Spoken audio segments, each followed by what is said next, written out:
Most people think counseling is only talking. It's not. Literally, it's mind over matter. You start creating the life that you've actually truly desire and you're dreaming. So scientists and researchers have seen, and y'all can feel free to read up more research on this. When we check our screen, it is activating the exact same circuitry in the brain of dopamine and reward that cocaine does to the brain. So it's literally, if you have a cluttered computer, sounds like magic. It's amazing. You just press a delete button, and you're in this space of clarity and peace. Oh my God. It's amazing. They're like my Bible. Okay. Yeah. Hi everyone. Today I have a very special guest with me. She is Lajja Sanghavi Shah. She is a psychologist and she has won several awards, even one from the President of India. Today, Lajja is going to share with us her expertise. Hi Lajja, welcome on the show. Hi Jagrati, thank you so much for having me here. What do you do and why do you do what you do? Wow. So I'm a counselling psychologist. I have a small center with a team of therapists, and we work with all kinds of emotional and behavioral disturbances. There are no medications in my line of treatment. It's basically going back to the core of the issue. And I love that. Yeah, yes. And working with thoughts, feelings, actions, and helping the client consistently shift them to make them more aligned with mental health. Okay, so how important is emotions and how important is to know how to navigate your emotions? I would say it's one of the key cornerstones of mental health. So, Jagrati, just as we have laws of physical health, like right from childhood, we are taught, and you have a little one, and I'm sure you teach her, wash your hands and eat your food, right? Imagine if we were never taught. In fact, we were taught the opposite, that don't wash your hands before you eat your food. Chances are you're going to fall sick. So when we talk about emotions and mental health, it's very, very integral, emotional awareness, knowing how to regulate our feelings and how to cope with them in a healthy manner. If you don't know how to do this, and you're not going to be born knowing how to do it. Yeah. So most families don't speak about emotions. Yeah. A lot of families tell you, stop crying, don't be jealous. Education, society, religion focuses on being a good boy or a good girl. So in the process, emotions are really suppressed, okay, or not allowed to flow freely. Yes. So what happens is, when we study mental health as psychologists, it is one of the key criteria to living a fully functioning life, the ability to understand your emotions and navigate them in a healthy manner. Okay. So I would say it's extremely essential. But what about negative emotions? Feelings like jealousy, anger. As a mother, if I see that my child has these emotions, how should I feel? What should I do? Okay, so this is a very important question. Step one starts with your own emotional awareness. But even before we go to that, you becoming emotionally aware, is to break the stigma around negative emotions. Like I explained to you, there are so many messages you must have received, including me, from parents, society, education, and religion, unknowingly, that whenever you're a good boy or a good girl, you're going to be accepted. But say if you're jealous, you're angry, you're scared, the message is that chances are we were told to dismiss them. Yes. Okay, something like, your child is scared, say of a new toy. She's 3 or 4 and you get this little walkie-talkie toy and she starts crying. A well-meaning parent could end up saying, there's nothing to be afraid of. What have you done? You've just told the child, don't feel your fear. Okay, if there are 2 siblings and one child gets a birthday gift and the other sibling says, oh, even I want a gift. Your immediate tendency is to say, why are you so ungrateful? So the child is maybe feeling jealous. And instead of coaching the child through jealousy, chances are you will shut it down. Oh my God. We do it all the time, right? Don't be angry. There's nothing to be afraid of. Stop crying. The worst is, when children are sad. Okay, we can't see their pain. So we distract them. You buy them a candy. You put on Peppa Pig. Oh my God. Okay, if they fall and they're crying, you'll start banging the chair where they got hurt. Right? So what happens is, that's because we have been taught that negative emotions are bad. Okay, now let me explain to you why they are not. Hmm. Because we live in a dual world. If there's day, there's night. Hmm. It's not possible to have one state of being and not have the other end. So if I feel love, I'm also going to feel hate. Okay, if I have that peace, I have parts of me that are angry. Parts of me feel worthy, parts of me feel completely inadequate. So we're all this beautiful spectrum, Yeah. right? So first step, Jagrati, is to understand and educate yourself about the function of negative emotions. Every negative emotion has a purpose. Number two, after you've built your own emotional awareness, you need to build a toolbox of techniques to regulate your emotions. Okay. Because children, we say monkey see, monkey do. Yeah. So it's called modeling. Oh, yeah. Okay. Yeah. So if my child sees that when mama is angry, she's lashing out, okay, she's shouting, or she goes into this frenzy of emotional eating, chances are my child will copy that. Absolutely. So this is just the preparatory work. Yeah. No, I mean, now this sounds so much heavy because now the onus is on me and not the child. Absolutely. And our children's emotions very often, because see, I do a lot of deeper work with the subconscious also.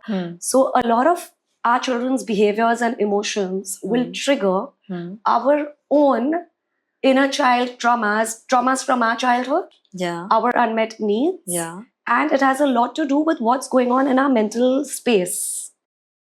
So if I am, say, emotionally disturbed, I have a tough marriage, I'm not happy with my in-laws or whatever. Yeah. And now and we all know that children are needy. Yeah. They're still in this journey of learning. They're out of control. Yeah. It's messy, right? Yeah.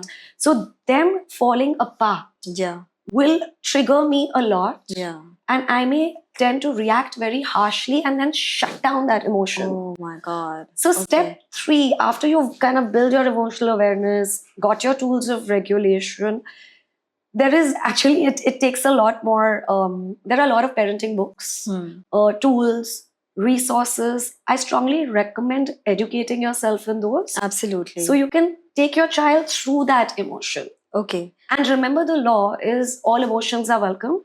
We want to set limits on behavior. So anger is okay. Yeah. Okay, let's build a safe space where your child can express the anger. Yeah. And at the same time, we're not permissive. Yeah. We set a limit. It's not okay to hit. Yeah. So the limit is on the behavior. Yeah, that was my next question. Yes. I mean, certain emotions, if you let it flow, it could probably the child might start hitting somebody. Absolutely. So that's when you draw a boundary.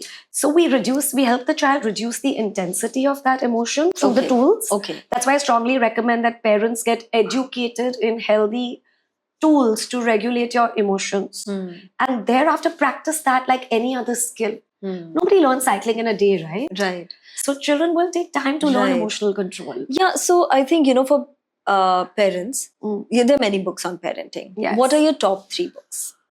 Okay, so there are definitely, I recommend How to Discipline Your Child by Dr. William and Martha Sears. Fabulous book. There are a family of pediatricians and parenting experts, tons of research. That's my go-to. Okay.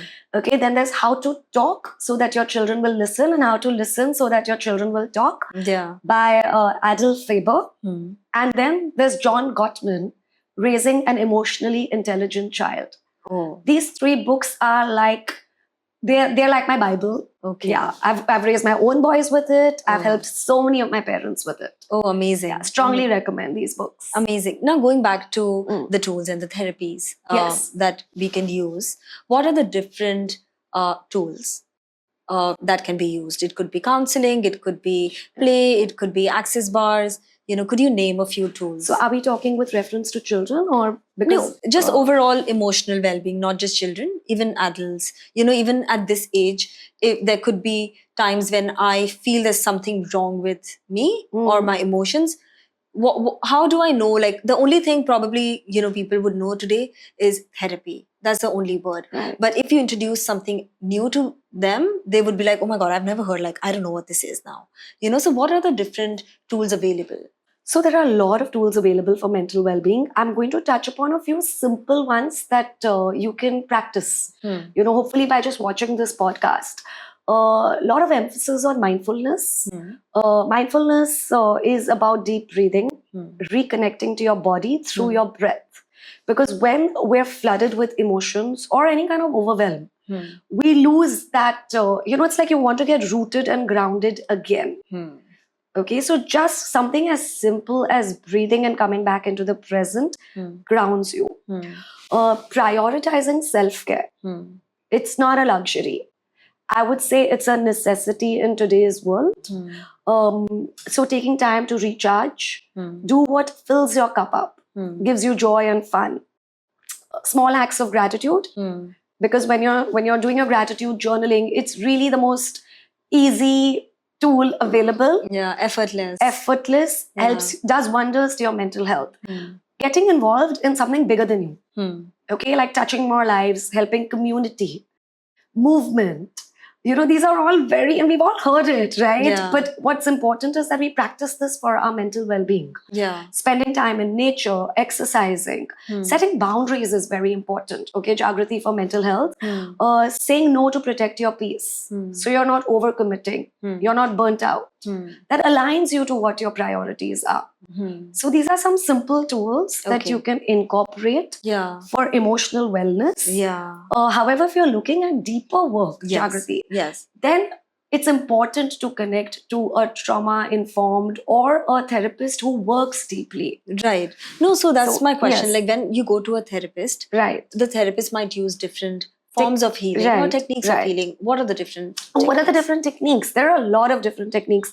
So most people think counseling is only talking. It's not. Okay. Especially not the way we do it at the clinic. Okay. It's very process-driven. Okay.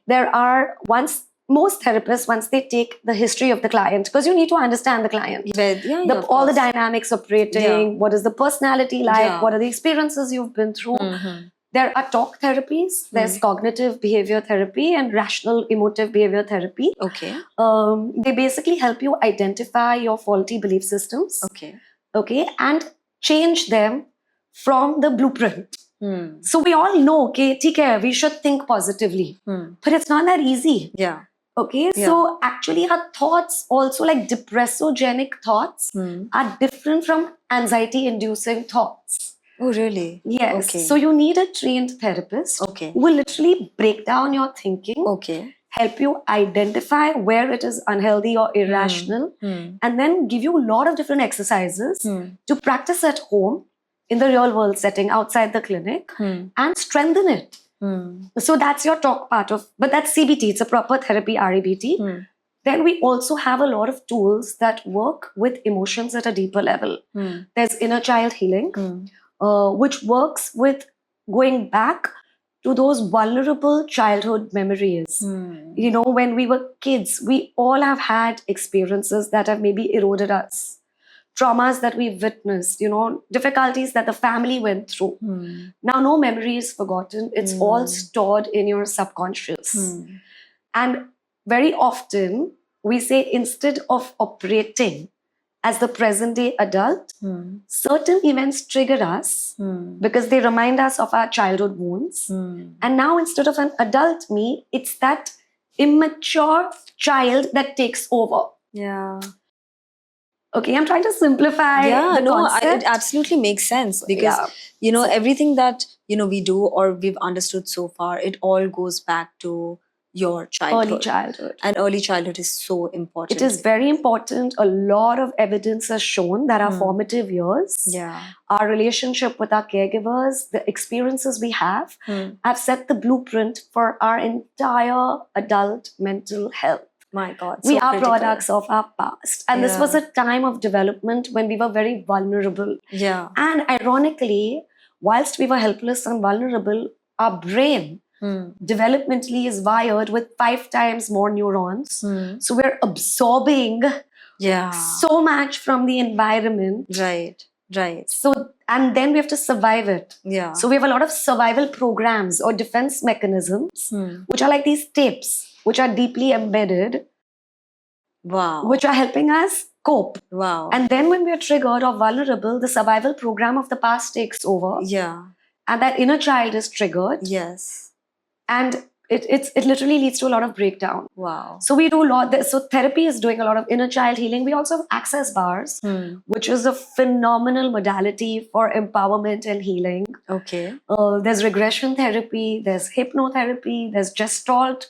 So there are lots. There are over 60, 70 different therapies that your therapist could be trained in. Oh, wow. Yes. So access bar is very interesting. You know, Yes. I've recently learned about access bars and I've always wondered what it could be. I think I should take a session to know For exactly. sure. You're welcome. But could you tell more about access bars for someone who doesn't know? So it's an energy healing technique. There are two parts to access bars. One are getting your bars run. So bars are 32 points, Okay. which are in your head, okay, and they are gently stimulated with touch by your practitioner. Okay. Every area is linked to a particular area of well-being. Okay. So we have a hole, for example, behind the ear. We have a band, which is fear and judgment. Okay. So all the fear and judgment that is trapped in us. Wow. Okay, and fear and judgment are the biggest lies. Oh. And that they are the most commonly used ways to get power. Oh. You know, religion, parenting, there's just so much of fear and Yes. judgment that's trapped in us.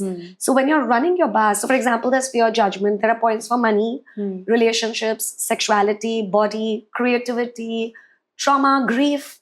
So beautiful points. And what is said is that all your limiting thoughts, emotions, and belief systems linked to those points is stored in that particular area. And you have access, we can access that. We can access this. It's like how acupressure and acupuncture help physically in this. Yes. What this touch therapy does is it's 1 hour of restoration. Yeah. Your practitioner is touching you. Most people go into a deep sleep or their brainwave relaxes. Wow. And all this baggage is released from the subconscious mind. So it's literally, if you have a cluttered computer, Sounds like magic. it's amazing. You just press a delete button Yeah. and you're in this space of clarity and peace. Oh my God. It's amazing. And then the second part of this entire modality is learning the tools of access. Okay. So it's just about shifting your mindset. Very easy, very quick. You can use them anywhere and literally anytime. And with that, you get into the creator mode of your life. Literally, it's mind over matter. Oh, and you start creating the life that you've actually truly desire and you're dreaming. So access, you're accessing a whole new reality. Oh my God, It's amazing. amazing. Could you share some success stories? You know what? Just this morning on my Instagram handle, so I had an access class on Sunday. Okay. And this morning, and I've posted it on my social media, one of the participants messaged me saying that her money was stuck with some Airbnb co-host. Okay. And she's been having a lot of difficulty with getting the payment back. So she obviously ran her bars and she's done all of that. And there is something known as the looper that we make. Okay. It's a manifestation tool. Okay. Where whatever it is that you want to create, you put it on a voice recorder and you keep clearing certain blockages. Oh, okay. You connect with the universe. Okay. So it has definitely got a lot of connecting with the beautiful universe and co-creating with the universe. Okay. And she just put her looper Yeah. to get the money back with ease. She put the looper on the 13th of January and on the 14th, the money was in her account Oh my God. without even calling the co-host. Oh my God. Yeah. I have used access with Wow. wonders and magic in my life. Wow. There are so many success stories, Jagrati. The most important thing, manifestation is awesome. But for me, what is incredibly mind-blowing about this therapy is I'm practicing from 15 years. Access bars came into the clinic 2 years ago. Yeah. Before that, when clients were clinical, I'm a psychologist. Yes. So we have clients who come who are severely depressed, who have panic attacks, who are suicidal. So I would always refer them to a psychiatrist. Yeah. Saying that first take medicines, stabilize, because when you're so overwhelmed, you're not going to respond to counseling. Yeah. So I'm like, you have to get the disturbance. And the way I knew it was mainstream medication. Right. However, just by now, in the last 2 years, my psychiatric references have literally gone down to 0.1%. Wow. So clients who are suicidal, they don't want to ever take their lives. Anxiety attacks get better. It's phenomenal. Anger gets better, relationship issues get better. Wow. So it's truly a magical tool, and it's spread like wildfire in the global community. Yeah. It's over 170 different countries now. Oh, wow. Yeah. Wow. And the beauty is, it's not only therapists who get certified, because they all say that every human being has the ability to heal. Yeah. Right? If Heal you get others. each other, we Oh. all can contribute to each other. Oh. If you get a cut, your Yeah. body heals. Is it something like Reiki? Not exactly, but yes, Okay. it is an energy technique. That you know, can bring it practice out for from yourself, and you can do it for your friends, family. You can do it professionally. Ah. You can do it as a hobby. Oh. So in my classes, I have engineers, I have architects, I have lawyers. So they're practicing, they're working. Oh. Some of them do it as a hobby, some and they charge for it, Yeah. like on the side. Yeah. And some of them do it for like their children or their spouse or their Oh. parents. Oh. It's amazing. Oh, amazing. Yeah. So, like, you know, usually when, in India especially, Yes. you know, when a person wants to go for therapy, you know, that's when probably she or he's feeling suicidal or depressed. Right. That's the time when they are like, okay, I They think I wait need till to. it's really Yeah, bad. yeah, they wait till it's really bad. So, at what stage, what are few signs that one should look for and say that, you know what, before it gets too bad, let me go see someone? So anytime you feel like you're feeling heavy, stuck, you feel like you've lost joy that you used to earlier find in simple things in life, like spending time with your loved ones, maybe reading your book, and that kind of joy is going. If you feel like you're stuck in toxic relationships, you see patterns that are reoccurring time All and the again. time. Yeah. You're feeling depleted, drained out. Hmm. Or you also feel any kind of impairment in your physical. So a lot of physical ailments also happen because of suppressed emotions. Absolutely. So if you're recurrently falling sick, okay, anything that's impairing your social, occupational, your physical functioning, where you will only be able to gauge that, you know, it's time. So if you're getting anxiety attacks, you're not able to sleep in the night. You know, earlier you were happy, but now, like I said, you've become very cranky. You don't need to wait till you're depressed, suicidal, and not able to function. Okay. So that's the right time. So these are the red flags when you're like, okay, Yeah. I think I Yes. need to seek help. Ruminative thinking, overthinking, fighting a lot with people. Oh, Yeah. wow. Also, no, Jagrati, let me bring to your awareness that apart from this, therapy can also be sought for personal growth.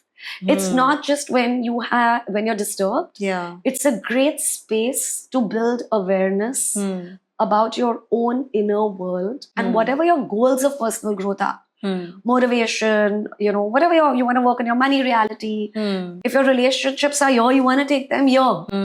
So it's a lot of positive possibilities. possibilities. Yeah, and everybody can Absolutely do it. You don't have to be sick or mentally It's sick. like we all have a Yeah. general practitioner. Yeah. And yeah. sometimes you go to your nutritionist just to understand nutrition. Yeah. Not because you have diabetes or PCOD. Yeah. So this going to a therapist doesn't make you holistic. sick. No, it's holistic, right? Yeah. If you understand nutrition better, Absolutely. you're Yeah. taking care of your body better. If you go to a trained professional, Yeah. you understand your emotions better, Yeah. you're living a more fulfilling life. Yeah. So I would say you can just go to a therapist anytime. Yeah. But those are the red flags for sure. Yeah. And, you know, so tell me, I'm very curious, like, what is the demographic that comes to you? Male, female, what age group? And secondly, what are the most common triggers That people see So- today? So we have a wide range of clients actually, because I'm a developmental psychologist and I also work with adults. So we have children, parents who come for parenting. Yeah. A lot of young adults are coming up and I'm loving it. What is the age group? I would, frankly, have clients ranging from the time a mother gets pregnant Yeah. and, all the way till I would say 65. Sure. We don't have too many senior citizens showing up for therapy. But I would say till 60, 65. Yeah. And a big chunk, a vast majority is people who are, I would say, from the age of 21, 22. Okay. Okay, when the bird Okay. flies off the nest. Yeah. Till 50. Okay. What's happening is this young, between the 20s and 30s. Yeah. They're way more independent now. Yes. There's a lot of awareness in this younger generation.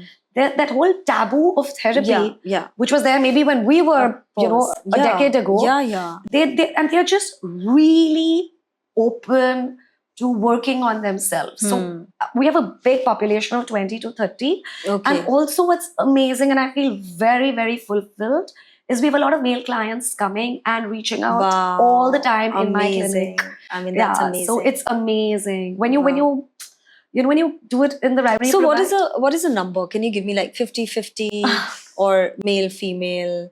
I would say around, for male, female, it's a 70-30, but Okay. we have 30% Very male good. clients, which is amazing. Amazing. And this middle age group, Yeah. like I spoke to you, from your 20s to your 50s, is 60% of my clientele. Okay. We also have a lot of children, actually, so that also accounts for a lot At of our what clients. age can one start therapy?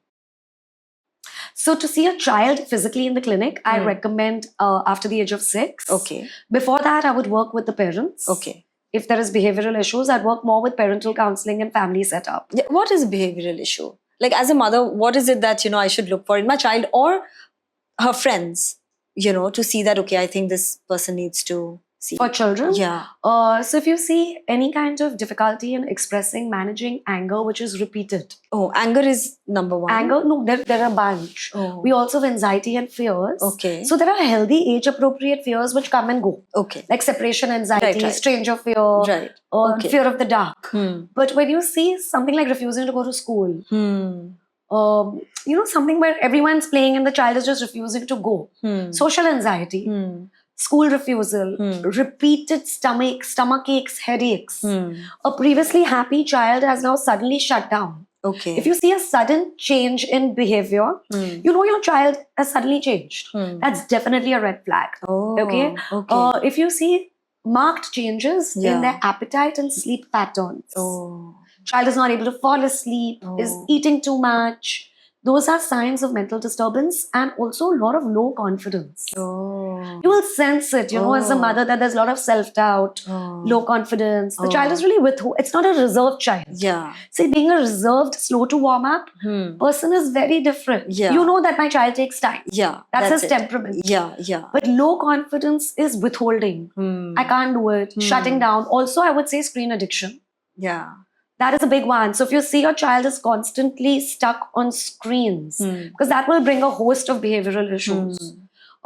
These are your major indicators to seek any kind of, professional help. Yeah. And what about like people who have high pressure jobs?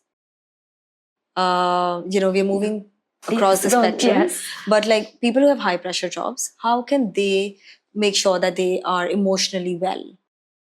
So I would say number one, build your own emotional awareness. You cannot work with your inner world if you're shutting down your emotions. Okay. So wherever you are, even in a high pressure job, between those breaks while commuting to work, do check-ins to get an awareness of physiologically and emotionally what are the responses in your body. Number two, setting boundaries. The problem is also overcommitting, right? So it goes back to boundary setting. Not taking up more than you can chew. Being able to say no at work. Yeah, it's not easy. Once you're in that cycle of just saying that, yes, I'll do it. But it's like I said, it's a necessity, Jagrati. Yeah. And also building on stress management techniques. So there are very simple techniques. Like, for example, we have the 4-7-8 breathing. Okay. Where you breathe into the count of 4. Okay. Hold for the count of 7. Okay. And release to the count of 8. Wow. So snipers actually are taught 4-7-8 before they take the shot, because they have only one shot. Oh. So when you do 4-7-8, immediately your body goes back to homeostasis, balance, regulation. So it doesn't have to be complicated and tricky. There are a plethora of tools, but you have to make that choice to build and add that to your repertoire. It needs work, like how you go to the gym and work. Learning stress management techniques. You're not going to just know them. Yeah. Also to find out your why. When work is fulfilling, it's not. It's also it's serving you. Yeah. So you're not just mindlessly working. Yeah. I think that's also something I would recommend, and not to over-identify with your job. Yeah. So if your job and your performance becomes who you are, that's definitely counterproductive for mental health. Yeah. So I would tell people who are in fast-paced jobs to also find those boundaries and create joy and meaning outside of their job. Yeah. Right? So have a life. Work-life balance. Yeah. Now, if I'm going to keep drinking alcohol, my Yeah. liver is going to get spoiled. Yes. So if I'm not going to have boundaries, I'm burnt out. My whole self-esteem comes from my productivity. Yeah. I've not built healthy social relations. Yeah. My marriage sucks. My relationship with my children is gone. Yeah. You're not going to be mentally healthy. Yeah. Yeah. So it's about a choice that you make eventually, right? Yeah. Yeah. So tell me, like, when somebody's not feeling, at the top of how they should be feeling, how much of it, accounts, back to the family? Or is it, the person itself? So it's always a combination. Okay. It's never any one thing in isolation. There are 4 major areas that would account for mental disturbance. One is your temperament. We all have a unique inborn ability to deal with emotions and our personalities. Okay, so I could be hyper, I could be anxious. That's my temperament. Second is definitely your early childhood, your family, your dynamics, your level of satisfaction over there. Third is your life experiences. They also account for your emotional disturbances. So having an overbearing boss, having a toxic partner, see, all of that contributes. It's not just my family or just my personality. It's all these 3 things together that would kind of factor in as to why we feel emotional disturbance. Yeah. And I would say your repertoire of, again, I emphasize on building a healthy toolkit of emotional regulation. And that can be learned. 100%. And in today's day and age, there are N number of ways through which you can build that. From YouTube videos to transformation classes to connecting to a therapist to self-help books. Yeah. You just need to make that choice. Yeah. Right? So tell me, like, when you have people coming, and you mentioned you have people from all age groups coming to you, how much does screen time, you think is a contributing factor to their emotional imbalance? So we are in the information age. Let's accept it. Yes.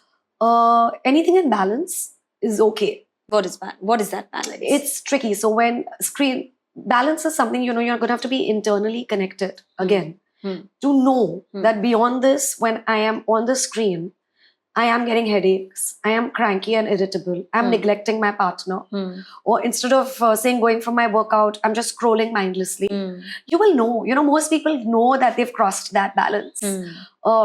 Coming back to screens and mental health, there is a huge correlation between being addicted to a screen and spending vast amount of time surfing and scrolling, and depression, anxiety, low mood, lethargy, relationship breakdown.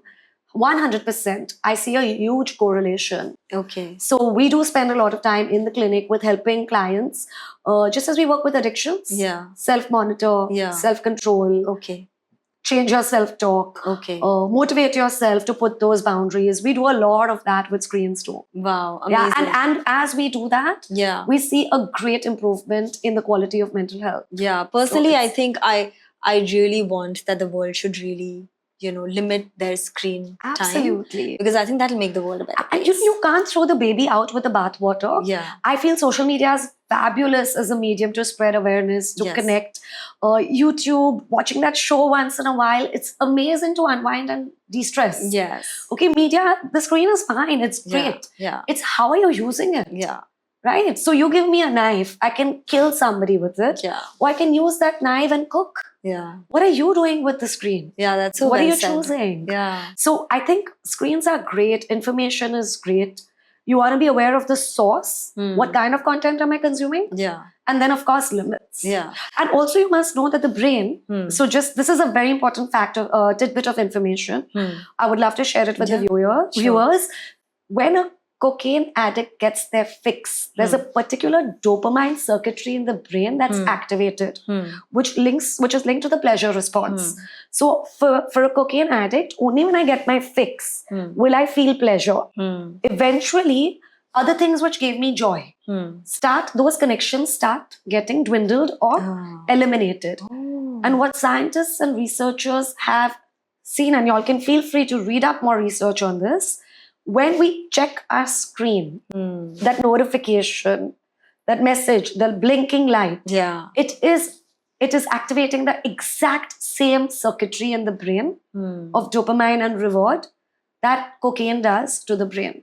So we all are hooked. So you need to be aware of this.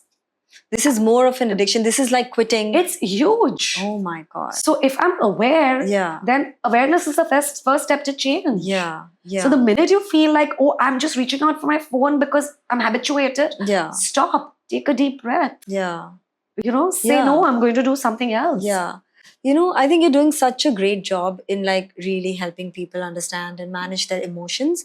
How do you keep yourself mentally healthy? So I firmly apply the law of balance in my life. My boundaries are fab. I'm trained to have healthy boundaries. So I prioritize my self-care. My narrative, is that I'm here to contribute to my clients' lives. I'm not responsible for them. So I make sure that my expectations are in check because I don't want to be rescuing my clients 24/7. That'll drive me crazy and I'll burn out. Also, people choose it. I have an attachment village. Touch wood, I'm blessed. So I do invest, in my marriage, with my kids, my friends. Meditation is, for me, my workouts are non-negotiable. Movement in any way is a very important part. I prioritize my sleep. I journal regularly. So journaling is a beautiful tool to release our emotions. So do I. Yeah, and I have a colleague of mine who I connect with. So whenever I feel I'm very triggered, you have somebody to I am in therapy. Like for me, it's a way of life. She knows my in and out. And when I'm with her, I'm not the therapist. I'm a human being going through navigating these challenges. So it's a beautiful way for me to maintain my self-care. Yeah, so the journaling and meditation, movement, all of these. Amazing. I think this is such great information. And I think, I hope it helps a lot of people to just understand that, it's a part of life and it's not going to a doctor for your illness. Not. So thank you so much for your time and for sharing with us you're so today. welcome. If you have any last things that you want to share with our viewers, please go ahead. What I'd like to tell everybody is please build emotional awareness. There are a lot of resources and mediums for the same. Make sure you invest in your mind because that's what's the program that is actually running your life and creating your reality. So let's do away with the stigma, the taboo, and let's really be holistically well. Mind, body, soul. Amazing. Thank you so much. Thanks Most welcome. My pleasure.